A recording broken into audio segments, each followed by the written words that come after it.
una vasta experiencia en trasplantes y va a tener a bien el día de hoy pues ofrecernos toda esta información con respecto pues a lo que es la donación de órganos y también el enfoque pues hacia el trasplante renal. Los motivos y las justificaciones pues creo que están impresos ahí en las filminas que el doctor nos va a mostrar, y me gustaría que lo escucharan muy atentos y al final de cuentas pues, si tenemos dudas, preguntas, pues es la persona idónea para darles respuestas a estas inquietudes que surjan a plática. Espero que tengan muchas preguntas al final, lo aprovechemos. Y les decía también pues, que el que guste puede disponer del servicio de café que contamos.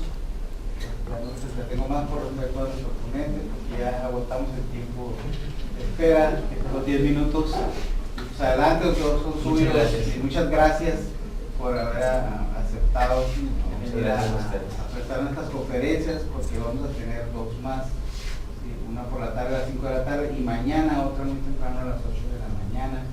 Y también al final les voy a dar otra información y les voy a hacer otra invitación para que estén acompañados. Gracias. Bueno, pues me da mucho gusto estar con ustedes el día de hoy. Efectivamente, vengo de un estado que está un poquito lejos, al extremo contrario del Golfo de México, en Veracruz. Y bueno, como dice el doctor, efectivamente estuvimos en el Hospital de la Raza haciendo especialidades de trasplante. Veo que afortunadamente las casi 50 sillas que ahí se juntaron, que bueno, quiere decir que hay interés, pero creo que también hay pacientes, ¿sí? Si hay pacientes, levanten la mano. ¿Quiénes son pacientitos? ¿Pacientitos? Ok, bueno, y enfermería por allá hasta atrás, se quedó. Bueno, el día de hoy es un día muy importante, es Día Internacional del Riñón, y aquí está el doctor de nefrología que no me va a dejar mentir. Los tenemos muy olvidados los riñones. Nos damos cuenta de lo valiosos que son cuando los empezamos a perder o cuando realmente ya no hay función. Y es muy triste porque desafortunadamente son órganos que difícilmente pueden recuperar la función una vez que se va perdiendo. Y esa es la parte más crítica de esto, que cuando ya hay una pérdida importante de la función renal, empezamos a tener síntomas y es cuando ya es demasiado tarde y tenemos que caer en el manejo alternativo, en este caso diálisis como diálisis. Día Internacional de Riñones, todos los días que estamos en contacto con pacientes con insuficiencia renal. Yo manejé en Veracruz la lista de espera de pacientes que estaban próximos o que se iban a trasplantar, y los pacientes llegan con mucha esperanza a la consulta pensando en que a veces tenemos ahí el refrigerador con 20 riñones y casi escoge uno, y la realidad es muy diferente. Estamos hablando de listas de espera de más de 10 años para que se pueda un paciente trasplantar, y la mayoría de ellos no llegan. Entonces, esa es la realidad en cuanto a la donación en lo que se respecta a trasplantes. ¿Cómo estamos a nivel mundial en trasplantes? Pues bueno, aquí está. El Senatra nos dice que en el 2015 se hicieron 2.770 trasplantes. Ven los colores rojos fuertes, son los hospitales, todos los países que más trasplantan, y conforme el color se va haciendo más claro son los países que menos trasplantan. Nuestro color está pálido, no es un orgullo decirlo, somos de los países que trasplantamos realmente muy poco a nivel mundial. Y bueno, no nada más hablemos de donantes en general, sino vamos a ver la parte de donante fallecido. En este caso, en el 2015 se reportaron en todo el país 810 trasplantes de donador fallecido. O sea, de esos 2.700 que ustedes vieron, solo fueron 810 de donador fallecido. Y recordemos que cada donador fallecido pues da la oportunidad de dar vida a 2 personas, o dar salud a 2 personas que tenemos 2 riñones. Entonces, más o menos en promedio estamos hablando de 405 fallecidos para darnos aproximadamente unos 810, más o menos, porque hay riñones que probablemente en un donador fallecido probablemente uno funcione y el otro no. De alguna manera es la dinámica, pero en general más o menos estamos hablando de 405, y eso nos da una tasa de 3.4 por millón. Así se evalúan los trasplantes en el mundo. La cantidad por millón de habitantes. En México tenemos 120 millones de personas. Entonces estamos hablando de nuestra tasa de donación de donante fallecido del 3.4. Estamos, bueno, para que tengan una idea, el país que más trasplanta en el mundo es España y tiene una tasa de donación de 40 por millón. Nosotros no llegamos ni a 4. ¿Cómo está Sonora? Obviamente tenemos que ver en dónde estamos a nivel estado, y aquí ustedes pueden ver Sonora tuvo 43 donaciones de donante fallecido el año pasado.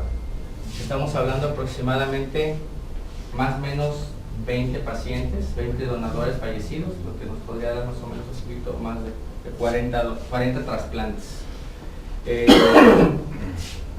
Algo que estuve observando y que sí me gustaría tomar en cuenta y considerarlo, yo vengo de Veracruz y por eso lo hice la comparación. Quiero que vean Sonora, tuvo 43 donaciones de fallecido y Veracruz tuvo 23. La población de Sonora es aproximadamente de 3 millones, cuando mucho, de habitantes. Cuando mucho. Veracruz tiene más de 7 millones. O sea, debería ser al revés. Deberíamos haber tenido más donaciones en Veracruz por la cantidad de gente. Y sin embargo, Sonora está manejando mucho más donaciones, de acuerdo, estoy hablando a la cantidad de pacientes que hay en Sonora, la cantidad de habitantes que hay en Sonora. Es un estado muy grande, con un aproximado de, creo que son 15 habitantes por kilómetro cuadrado, o menos. O sea, realmente es una extensión muy grande, y eso para la dinámica de trasplantes también es bien importante verlo. Ahorita vamos a ver por qué. Insuficiencia renal, no nos acordamos de los riñones, no tomamos agua. Nosotros somos uno de los países que más consumimos refrescos, gaseosas, sodas, y realmente no nos acordamos de los riñones hasta que los riñones están en un daño muy grave. ¿Qué está pasando en el mundo? ¿Qué está pasando en México? Pues las pirámides poblacionales están modificándose. Es decir, las pirámides ya no son pirámides como antes, en donde los niños eran la mayor cantidad de la población y conforme iban la gente adulta y la gente de más de 80 años, pues eran los menos. Ahora las tasas poblacionales se están modificando. Eso quiere decir que tenemos más gente anciana, más gente adulta, más gente de más de 70, 80 años viva. Y eso de alguna manera también repercute porque la función renal se deteriora en estos pacientes. Hay otras causas, pero también es importante mencionar que ya tenemos gente grande,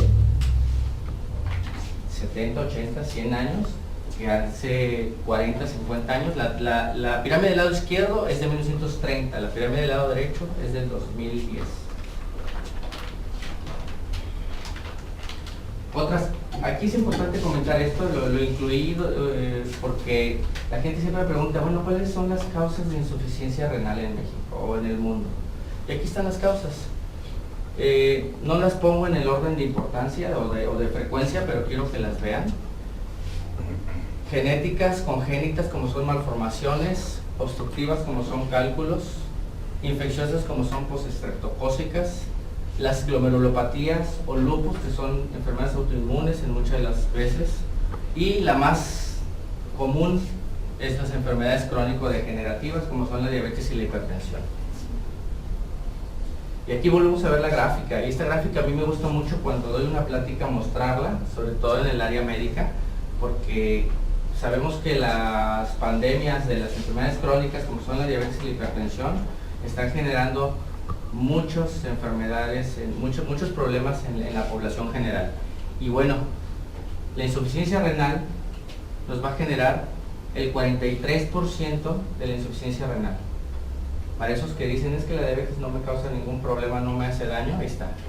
La mitad prácticamente de las insuficiencias renales las causa la diabetes. Y le sigue por muy poquito la presión arterial. ¿Sí? Y de ahí siguen las glomérulonefritis, las enfermedades quísticas, enfermedades urológicas y otras causas. Entonces, ojo, ahí están. La esperanza de vida, según la OCDE, estamos de 75 años en México. Aumentan las enfermedades crónico-degenerativas. Tenemos un muy decoroso primer lugar en obesidad en niños. Entonces, imagínense el problema de obesidad en niños, lo que puede causar la insuficiencia renal. Incremento en la población y falta de médicos, hay que aceptarlo, hay muy pocos nefrólogos en el país, muy pocos médicos especialistas en riñón, y eso también repercute porque, bueno, de alguna manera se saturan los pocos médicos que hay y eso genera un cuello de botella. Y bueno, la mala alimentación y la pobreza extrema que tenemos en el país. Y pues para no espantarlos, hay más de 12 millones de personas con insuficiencia renal, algún tipo de insuficiencia renal. No quiere decir que esos 12 millones estén en algún método de hemodiálisis o diálisis. Aquí estamos haciendo lo que es la procuración y estamos haciendo el lavado del riñón con las sustancias especiales para poderlo procurar, para poderlo meter en el hielo. ¿Sí? Hacemos un poco de presión, por favor, ahí arriba. Le sacamos toda la sangre, el riñón le tenemos que sacar toda la sangre. Empezamos a ver cómo sale. Hay una parte... Se los explico. Entonces, aquí estamos haciendo el lavado para sacarle toda la sangre al riñón. Tenemos que dejar el riñón limpiecito, blanco, blanco, blanco, sin nada de sangre. Si le queda sangre dentro de los glomérulos, se trombosa y entonces ya no sirve. Una buena procuración, un buen lavado del riñón nos garantiza más el éxito de un buen trasplante.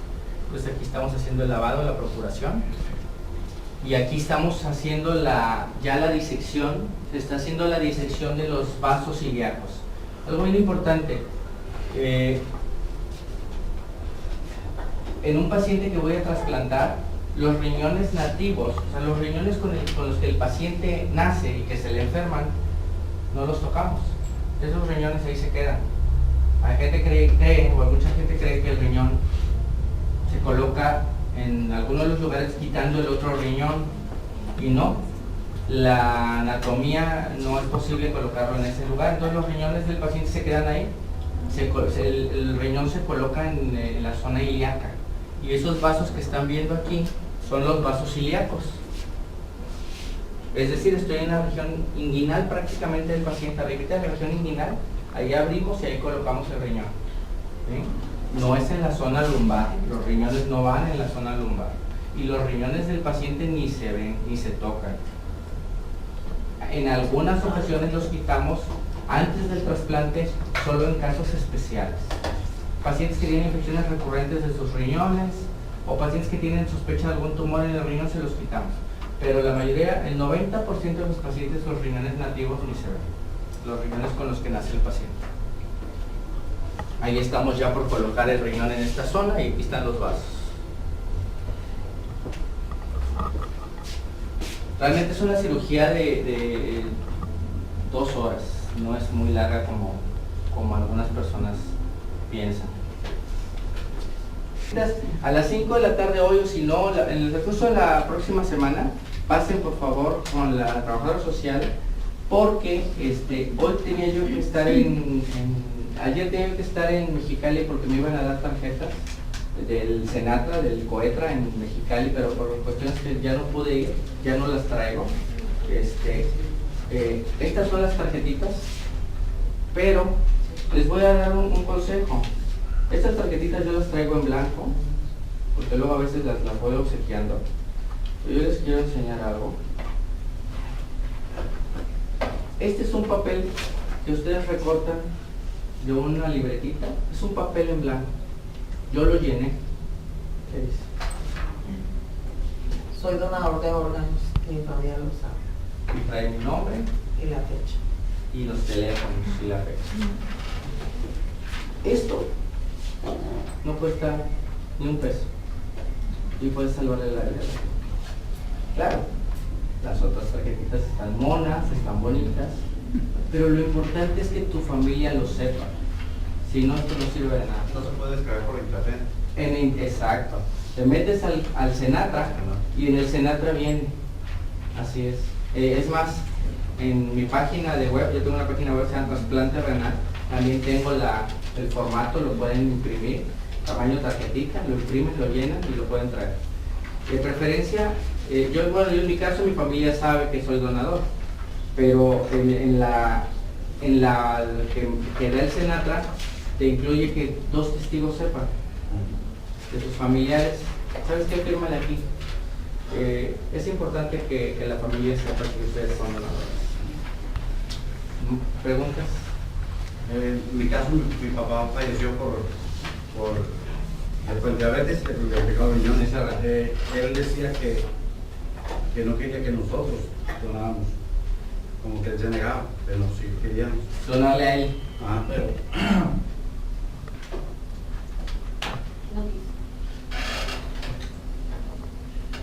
sí, tenemos trabajando, pero el médico dijo que tenía crecimiento de corazón y no soportaba él. No soportaba el corazón.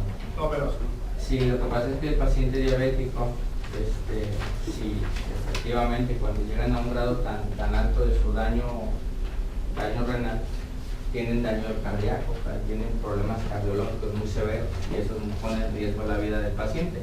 No quiere decir que un paciente diabético no se pueda trasplantar, sí se pueden trasplantar, pero tienen que estar en las mejores condiciones posibles para que aguanten la cirugía. Así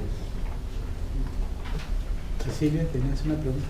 Sí, los quistes en el riñón, doctor, ¿ya ocasionan algún problema? ¿Deben llevar un tratamiento? O... Vigilancia.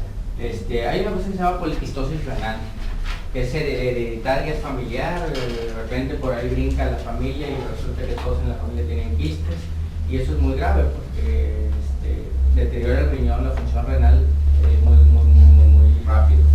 Pero a veces por ahí hay algunos quistes simples, pequeñitos, que no tienen mayor problema, solo hay que vigilarlos con su médico, con su especialista, porque también en ocasiones esos quistes pueden ser malignos, pueden generar algún problema de cáncer, entonces hay que vigilarlos y estar muy pendientes de que no se vayan a hacer una cuestión de malignidad, sí hay que vigilarlos. Una pregunta.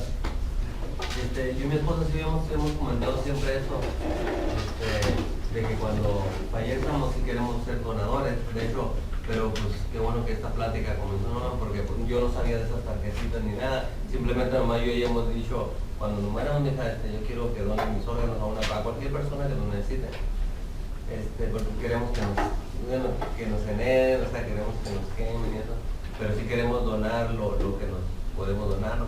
Entonces las tarjetitas esas, ¿cómo podríamos? Yo te voy a pedir que por favor la próxima semana acudas con la trabajadora social. Ajá.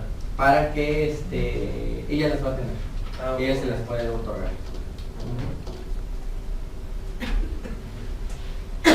¿Y las tarjetitas viene algún número de teléfono o en caso de que quiera uno donar una urgencia? O sea, aquí es una clínica muy pequeña, o a dónde se llama, o qué pasos a seguir, o cómo. Esta es la parte que a veces nos cuesta mucho trabajo a mí como cirujano de trasplantes. Si aquí en este hospital ustedes llegan con muerte cerebral, ahorita no se puede hacer nada. No se puede hacer nada. Así ustedes quieran, no se puede hacer nada. Legalmente, si a mí me dice el internista, ¿sabes que este paciente tiene muerte cerebral?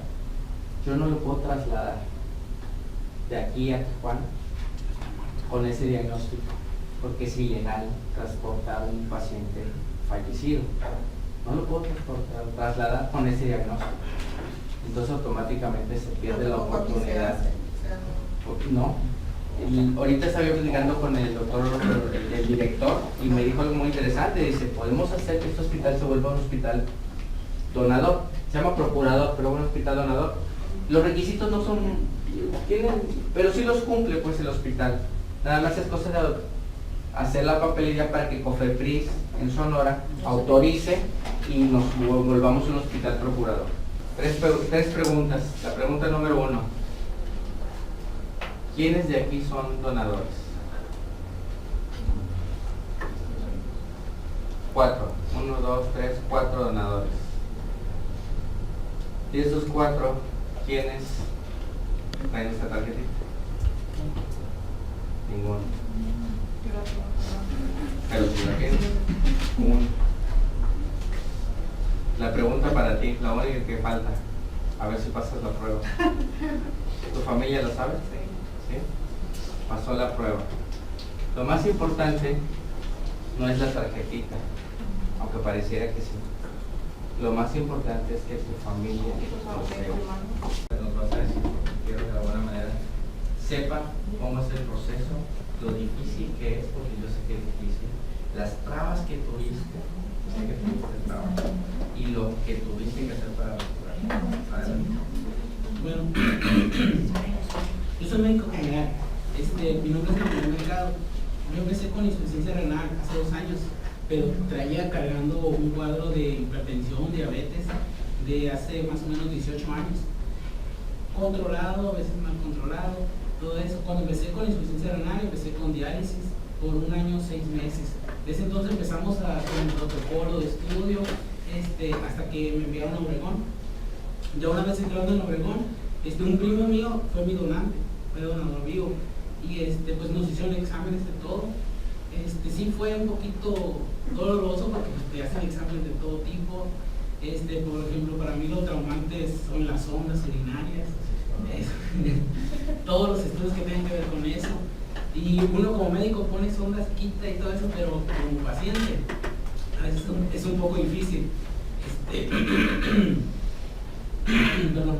Pero el estar allá es también algo difícil. ¿Por qué? Porque estás hospitalizado. Yo tuve una complicación, me dieron de alta y te tienen que estar haciendo exámenes cada semana. Y miraron que mi creatinina iba otra vez por las nubes.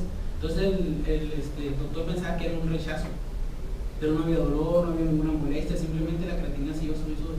Me hicieron exámenes y todo eso, me encontraron que era el uretero que estaba necrosado, que estaba doblando.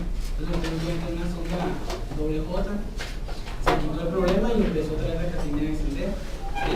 Me dieron de alta y a las 2 semanas otra vez empezó mi riñón está de este lado, empezó otra vez a generarse un edema.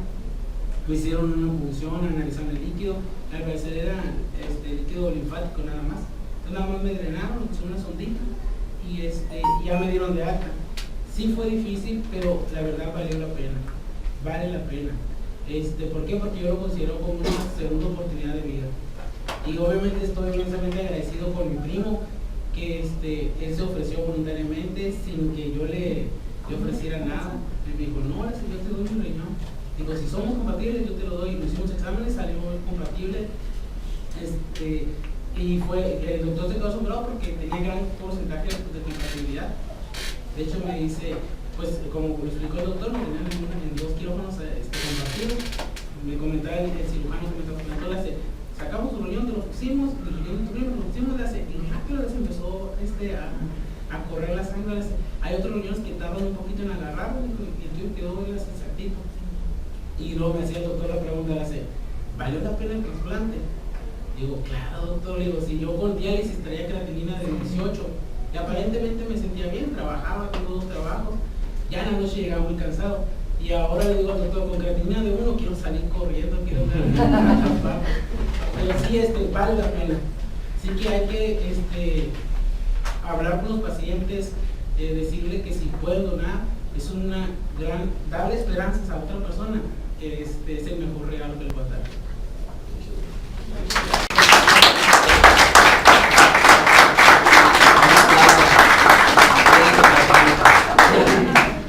Y pues los que son cibernautas, pues ya sabes, se pueden meter ahí a Senatra y pagan su tarjetita.